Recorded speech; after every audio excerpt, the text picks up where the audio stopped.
Of manslaughter in a crash that killed 2 Berea College students. Well, her lawyers are already trying to punch holes in the prosecution's case. 37-year-old Natasha Gross of Berea has pleaded not guilty to all of the charges against her. Berea police say she was driving recklessly in late October and had caused other accidents before the deadly collision that killed 23-year-old Zohana Ivanova from Bulgaria and 21-year-old Ini Inkbold from Mongolia.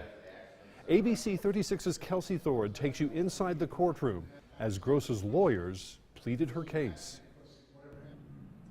Lawyers for Natasha Gross called into question much of the state's case against her during this preliminary hearing, including why she is the one being charged for the death of those 2 Berea College students.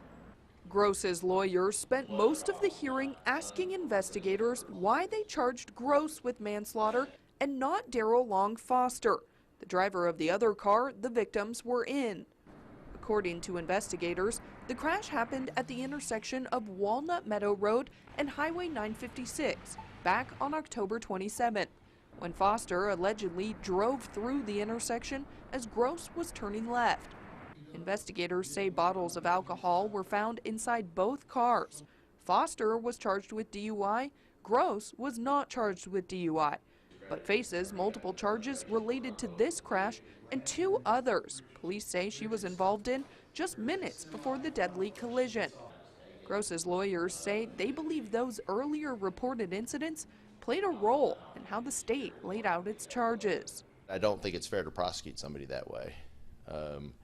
You have to look at, who had the right of way. You have to consider that both parties were drinking in the case and that he pulled out in front of her, but for his consumption, this may never have happened. The judge did find probable cause in this case against Gross, and now it will go and be heard by a grand jury. Reporting in Richmond, I'm Kelsey Thorad, ABC 36 News.